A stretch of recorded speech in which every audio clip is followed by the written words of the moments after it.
ফিলিস্তিনিদের পক্ষে জোরালো হচ্ছে মার্কিন তরুণদের আওয়াজ। সমর্থন জানালো সিনেটর। আগ্রাসন বন্ধ না হলে থামবে না হামাস। খার্কিভে রুশ ক্ষেপণাস্ত্র হামলায় হতাহত 6। মানসম্মত ড্রোন নেই বলছে ইউক্রেনীয় সেনা। রাশিয়ার সন্ত্রাসী তালিকায় জেলেনস্কি। পশ্চিমাদের নিষেধাজ্ঞার মধ্যে ইরানের তেলের বড় ক্রেতা চীন। 6 বছরের মধ্যে সর্বোচ্চ রপ্তানি চলতি বছরের প্রথম 4 মাসে। এবং লোকসভা ভোটের তৃতীয় ধাপের প্রচার শেষ আজ। পরীক্ষায় নামবেন একাধিক হেভিওয়েট। পশ্চিমবঙ্গে কংগ্রেস ঘাঁটিতে ত্রিমুখী লড়াই।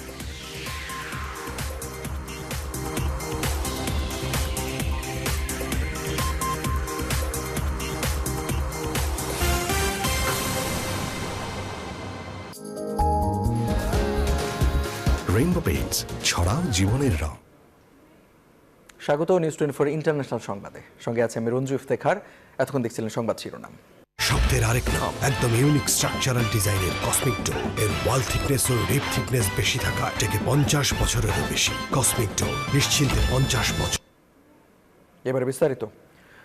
ফিলিস্তিনিদের পক্ষে জোরালো হচ্ছে মার্কিন তরুণদের আওয়াজ। ছাত্রদের কণ্ঠরোধে নিউ ইয়র্ক পুলিশের দমন পীড়নের ঘটনার জেরে সমালোচনার মুখে এখন বাইডেন প্রশাসন। বিভিন্ন গণমাধ্যম বলছে মার্কিন নির্বাচনে প্রভাব ফেলবে এই ছাত্র বিক্ষোভ। সেই সম্ভাবনার ইঙ্গিত দিয়ে ছাত্র আন্দোলনের সঙ্গে একাত্মতা প্রকাশ করেছেন প্রভাবশালী মার্কিন সিনেটর বার্নি স্যান্ডার্স। এদিকে গাজায় যুদ্ধের সম্পূর্ণ অবসান এবং সমগ্র উপত্যকা থেকে দখলদার ইসরায়েলি বাহিনীর প্রত্যাহার ছাড়া কোনো চুক্তি হবে না বলে জানিয়ে দিয়েছে হামাস। গেল 7 মাস ধরে ফিলিস্তিনিদের বিরুদ্ধে ইসরায়েলের নির্বিচার হামলার প্রতিবাদে যুক্তরাষ্ট্রের বিভিন্ন বিশ্ববিদ্যালয়ে ছড়িয়ে পড়ছে আন্দোলনের ঢেউ। বিক্ষোভ দমনে গেল এক সপ্তাহে 2000-এর অধিক শিক্ষার্থী আটক হলেও থামানো যাচ্ছে না ইসরায়েল বিরোধী আন্দোলন। যুক্তরাষ্ট্রের বাইরে কানাডা, অস্ট্রেলিয়া, জর্ডানেও ছড়িয়ে পড়ছে এই বিক্ষোভ। এমন অবস্থায় ফিলিস্তিনপন্থী ছাত্র আন্দোলনের পক্ষে সমর্থন জানালেন মার্কিন পার্লামেন্ট কংগ্রেসের উচ্চকক্ষ সিনেটের সদস্য বার্নি স্যান্ডার্স। এক্সে লেখা এক বার্তায় তিনি লেখেন, শিক্ষার্থীরা গাজায় চলমান যুদ্ধের বিরোধিতা করায় তিনি গর্বিত। লক্ষ্যে দৃষ্টি রেখে শান্তিপূর্ণভাবে এগিয়ে যাওয়ার আহ্বানও জানান প্রভাবশালী এ সিনেটর। এদিকে গাজার যুদ্ধবিরতির জন্য মধ্যস্থতাকারীদের মাধ্যমে আলাপ আলোচনা চললেও যুদ্ধ শেষ না হলে কোনো যুদ্ধবিরতিতে রাজি হবে না বলে সাফ জানিয়ে দিয়েছে ফিলিস্তিনের সশস্ত্র গোষ্ঠী হামাস। গাজায় জিম্মিদের মুক্তির জন্য একটি চুক্তির দাবিতে ইসরায়েলের রাজধানী তেল আবিবে শনিবারও প্রধানমন্ত্রী বেনিয়ামিন নেতানিয়াহুর বিরুদ্ধে বিক্ষোভ করেছে হাজার হাজার মানুষ। নিবির আমিন, নিউজ 24। এই যে আমার ব্যাংক আরএফএল গ্যাস স্টোভ, এর সায়েন্টিফিক নজল আর ব্রাশ বার্নার তাপকে সমানভাবে ছড়িয়ে খরচ বাঁচায় 25%। আরএফএল গ্যাস স্টোভ নিরাপদ ও গ্যাস সাশ্রয়ী। 304 ফুড গ্রেড স্টেইনলেস স্টিলে তৈরি, যা নিশ্চিত করে জংবিহীন সিঙ্কের আজীবন নিশ্চয়তা। আরএফএল কিচেন সিঙ্ক, স্বাস্থ্যকর কিচেনের চিরস্থায়ী সমাধান। ইউক্রেনের দ্বিতীয় বৃহত্তম শহর খার্কিভে ড্রোন হামলার পর ক্ষেপণাস্ত্র দিয়েও হামলা চালিয়েছে রাশিয়া। শনিবারের ওই হামলায় হতাহত হয়েছেন অন্তত 6 জন। আর নিজেদের কাছে পর্যাপ্ত মানসম্মত ড্রোন নেই বলে স্বীকার করছে ইউক্রেনীয় সেনারা। এদিকে ইউক্রেনের প্রেসিডেন্ট ভলোদিমির জেলেনস্কির বিরুদ্ধে ফৌজদারি মামলা করে তার নাম ওয়ারেন্ট তালিকায় যুক্ত করেছে পুতিন প্রশাসন। শনিবার দ্বিতীয়বারের মতো রুশ ক্ষেপণাস্ত্র হামলায় ব্যাপকভাবে ক্ষতিগ্রস্ত হয় খার্কিভের শিল্প এলাকা।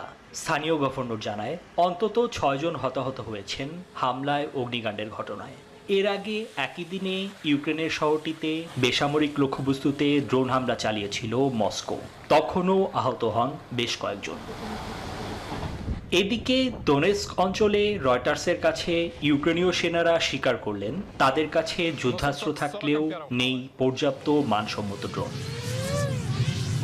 দুদেশের চলমান যুদ্ধের মধ্যেই শনিবার ইউক্রেনের প্রেসিডেন্ট ভলোদিমির জেলেনস্কির বিরুদ্ধে ফৌজদারি মামলা করে তাকে ওয়ান্টেড তালিকায় যুক্ত করেছে রাশিয়া। এ খবর জানা গেছে রুশ রাষ্ট্রীয় সংবাদ সংস্থা তাসের এক প্রতিবেদনে। এর মধ্যেই ব্রিটিশ পররাষ্ট্রমন্ত্রী ডেভিড ক্যামেরন সম্প্রতি কিয়েভ সফরে প্রতিশ্রুতি দিয়েছেন যতদিন প্রয়োজন ইউক্রেনকে প্রতি বছর 41,000 কোটি টাকার বেশি সহায়তা দিয়ে যাবে যুক্তরাজ্য। We are thankful to your government. Nibir Amin, news 24। Prime Minister. পশ্চিমা নিষেধাজ্ঞার পরও চলতি বছরে তেহরানের তেল রপ্তানি 6 বছরের মধ্যে সর্বোচ্চে পৌঁছেছে, যার সিংহভাগই গেছে চীনে। আর দেশটির তেল রপ্তানির এই বড় নিষেধাজ্ঞা এড়ানোর নেপথ্যে রয়েছে চীন। জানা গেছে ইরানের মোট তেল রপ্তানির 80% যাচ্ছে শি জিনপিং এর দেশে। সস্তায় ইরানের ভালো মানের তেল পেয়ে খুশি চীনও। ইরানকে নিয়ে সবসময় ভীতি কাজ করে পশ্চিমাদের মধ্যে। মূলত ইরানের পারমাণবিক সক্ষমতাই তাদের উদ্বেগের মূল কারণ। তাই তো পান থেকে চুন খসলেই ইরানের ঘাড়ে চাপানো হয় একগুচ্ছ নিষেধাজ্ঞা।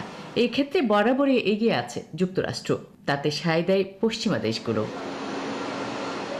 সর্বশেষ ইসরায়েলে ইরানের হামলার জেরে তেহরানের উপর ফের আসে নিষেধাজ্ঞা। এরপরে আবারও ইরানের তেল রপ্তানির উপর কঠোর নিষেধাজ্ঞার বিষয়টি আলোচনায় আসে, কেননা তেলের উপর নির্ভর করে আসছে ইরানের অর্থনীতি। এক্ষেত্রে সহযোগিতার হাত বাড়ায় চীন। ইরানের মোট তেল রপ্তানির 80% যায় এই দেশটিতে। ফলে চলতি বছরের প্রথম 4 মাসে ইরানের তেল রপ্তানি 6 বছরের মধ্যে সর্বোচ্চ মাত্রায় পৌঁছায়, যার পরিমাণ $35.8 বিলিয়ন। পরিসংখ্যান বলছে প্রতিদিন ইরান প্রায় 1.5 মিলিয়ন ব্যারেল তেল রপ্তানি করে চীনে। ইরানের সাথে যথেষ্ট বাণিজ্য ঝুঁকি সত্ত্বেও দেশটির সবচেয়ে বড় ক্রেতা চীন। দেশটি পশ্চিমাদের অপছন্দ হলেও নিজের লাভটাকে বেশি গুরুত্ব দিচ্ছে শি জিনপিং সরকার, কারণ ইরানের তেল মানে ভালো, দামেও সস্তা। আর ইব্রাহিম রাইসি প্রশাসনেরও লোকসান নেই।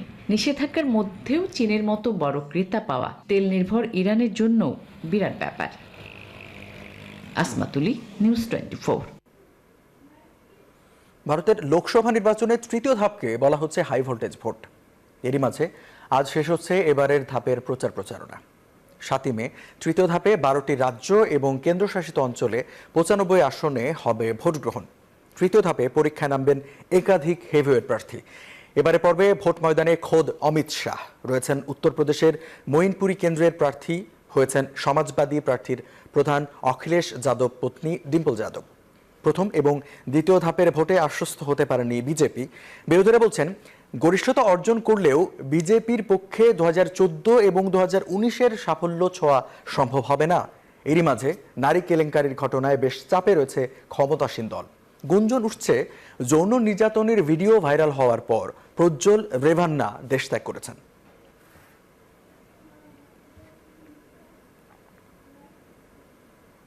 7 মে তৃতীয় ধাপে গড়াচ্ছে ভারতের লোকসভা নির্বাচনের ভোট। সেদিন পশ্চিমবঙ্গের উত্তর মালদা, দক্ষিণ মালদা, মুর্শিদাবাদ ও জঙ্গিপুর এই 4 আসনে হবে ভোটে লড়াই। মুসলিম ভোটার অধ্যুষিত মুর্শিদাবাদে তৃণমূল কংগ্রেসের আসনে ভাগ বসাতে চায় বিজেপি। ভোটে লড়াইয়ে আছেন কংগ্রেস ও সিপিআইএম জোট ইন্ডিয়া। কংগ্রেসের এক সময়ের ঘাঁটিতে এবার হতে পারে ত্রিমুখী লড়াই। লোকসভা নির্বাচনে তৃতীয় ধাপে পশ্চিমবঙ্গের 42টি আসনের মধ্যে 4টিতে হবে ভোট গ্রহণ।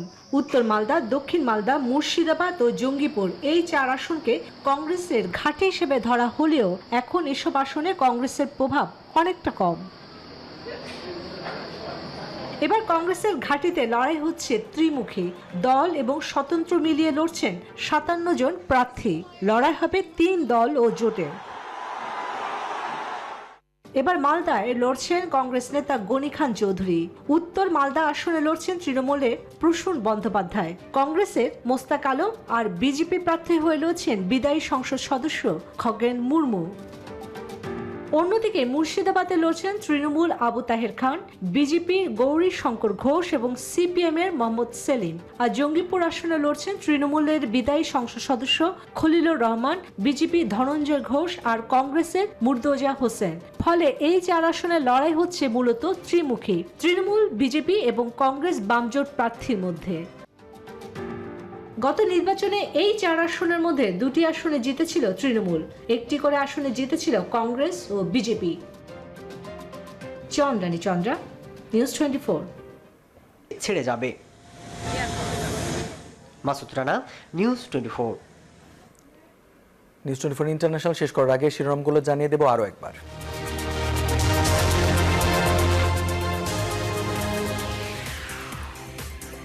ফিলিস্তিনিদের পক্ষে জোরালো হচ্ছে মার্কিন তরুণদের আওয়াজ।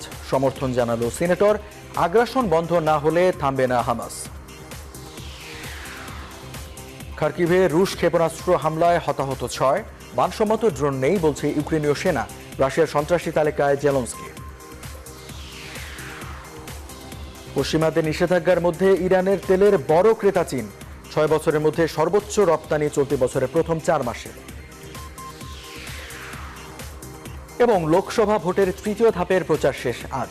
পরীক্ষায় নামবেন একাধিক হেভিওয়েট। পশ্চিমবঙ্গে কংগ্রেস ঘাঁটিতে ত্রিমুখী লড়াই। এই ছিল নিউজ 24 ইন্টারন্যাশনাল সংবাদ আয়োজনে। এতক্ষণ সাথে থাকার জন্য ধন্যবাদ সবাইকে।